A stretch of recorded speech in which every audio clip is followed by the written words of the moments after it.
Holla there. Controversial K, all up in your grill. Like I said, I should probably start a Rumble channel, because one of these days YouTube gonna be like the chicken Lena, the chicken call my rubbish, let's take her away. Why? Because I'm Freemason. Anyway, whatever.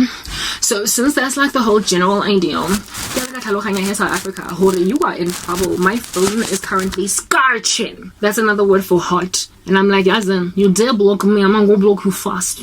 Go devastate you with blockage. I will show you flames. I will make like a power cut in South Africa that lasts 5 hours. I will make your life a depression. Anyway, okay, cool.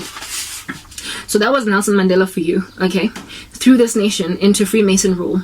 We're basically a big fat chunky cult. It is why everything goes. It is why people like me, Christians, are not getting up for air. We rescued this country through praying to the Lord of the universe. But just like the Hebrews in the wilderness who have been set free from the land of slavery, we're now twisting in the wind for 40 years in the wilderness because of idol worship. We have built a golden calf and it is chilling with Santon erect, called Nelson Mandela Square, and that golden calf ushered in a demonic rule over the country. That is why ANC is such a monolith. It is so rough to bring it down. It is because this thing is spiritual and people are strangely struggling, albeit having been, I don't know, betrayed by the ANC, African National Congress. They are still voting for them, and they have got so much pomp and arrogance, so much so that during the time when Julius Malema was still part of the ANC before he broke away, he once made a mockery of Christ upon people coming up against the ANC, and he was like, the ANC will stay in power until the second coming of Jesus Christ.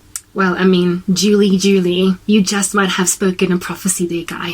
Yeah, in all of your mockery. Indeed, the nations of this world, it is written in Matthew 24, will be in perplexity. The sea and the waves will be roaring. Nations will be in perplexity at all the things that are happening on the earth. Men's hearts will fail them because of wicked governments. And all of these wicked governments are going to do what they do until such time, okay, that they're going to be toppled over by so much civil war that there will be one Okie that is going to rise up to basically like fix it all in a one world establishment agenda. His name is the Antichrist. So this whole thing that's happening by the global elites, they don't know that they're ushering in the Antichrist regime. They think that they are ushering in some kind of a one world government that is going to ultimately help us all because we're suffering. And they've been at it for a minute. They've been trying to do this for a very long amount of time. But that process is going to horrifically oppress people on the ground so much that given that we have got free agency, we're not robots. What are you doing? No matter how much witchcraft you might perform as the Illuminati, okay?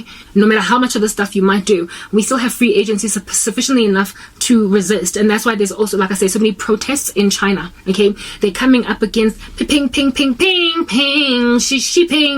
They're coming up against it because there is nothing that oppressive leaders can do to take away the disquiet of the human race. When you try to control them with an iron fist, they will always fight back, and that fighting back is what's going to cause an uncertainty in trusting upon global leaders, world leaders, and it's also going to cause a lot of war on the ground between different kinds of groups for different kinds of reasons. And that unrest is going to so decimate the earth and throw it into a little bunch, like crushing it like a Coca-Cola can, that people will then realize that, oh snap, we ain't got no planet to live on anymore because we trashed it from rioting and we trashed it from just basically being gangsters. And so they're going to allow one really charismatic dude to run them now. So through fear, oppression, lack, want, taking away from people that which they got used to, we are no longer in the Stone Ages, not that they existed, but we are no longer in the Stone Ages where Fred and Wilma Flintstone, make their car out of stones and they're in bedrock and they use candles and they live in caves and they sew together leaves to like get through the day type set up thing and cover their loins. No, dudes, we've got electricity, we've got telecommunications, we've got globalization, we have got ITC. Basically, we have got these lines of communication that are blurred. We are literally the Tower of Babel in correction in play, in the sense that now our species are no longer confused, so there's nothing that we can't fathom in our minds to do, because now like a French man easily cannot understand him by just like clicking on the translator on some application. So we don't have barriers anymore, and that is the kind of stuff that can cause a global citizenship to become,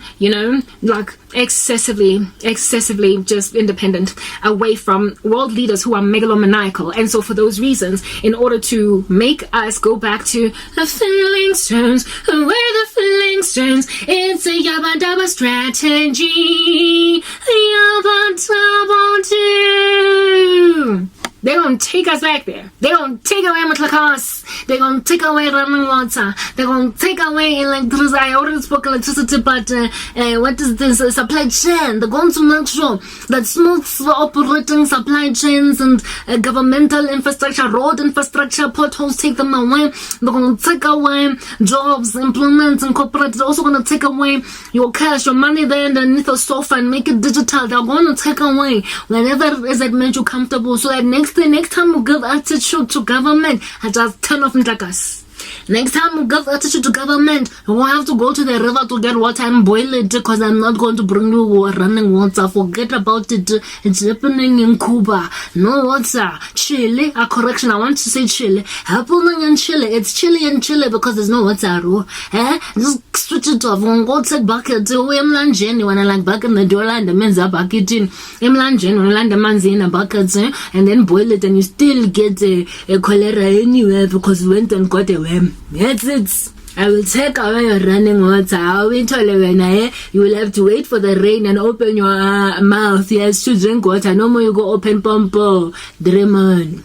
They are literally going to deliberately cause so much disaster on the ground that we're going to be like Fred and Wilma Flintstone unless we know how to make a car using rocks and stones, and unless we're prepared to go and live in caves all over again and make everything from scratch without going to the store to buy a loaf of bread, unless we are Amish or having off-grid lifestyles, living in some kind of a bunker. We are going to suffocate from the loss of technology and from the loss of convenience. Supply chains are currently already being interrupted. We are also dealing with global issues concerning provision of water and electricity and basic infrastructure. They are trying to shove down the throats of everybody electric cars in the name of they don't release carbon emissions. Don't come tell me about that gas business. And so for those reasons, they then are going to try and move everybody over to electric cars. Imagine, oh my goodness, Lord have mercy, I don't like traffic already. It hates me and I hate it. But imagine Tesla's car, they're chilling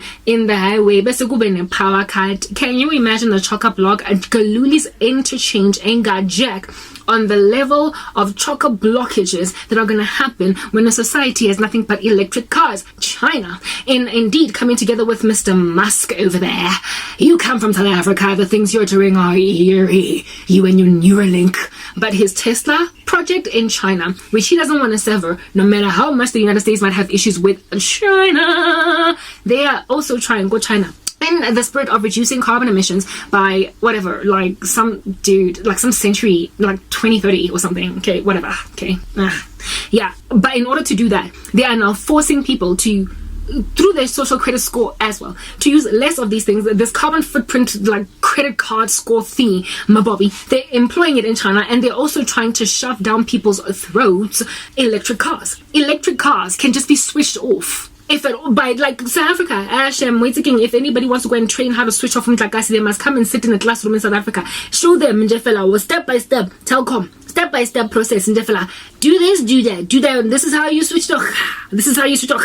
This is how on, off, on, off. And then they teach the whole world in their little class of how to like take away electricity. And then next thing they are like doing it with electric cars that are linked to some kind of a central system, and you're like, this dude is big rubbish controversy on YouTube, and he's got Rumble channel because he's running away from YouTube because he realized that we're gonna strike him. So fine, run away to Rumble. Guess where you can't run away from? The highway when I turn off your car.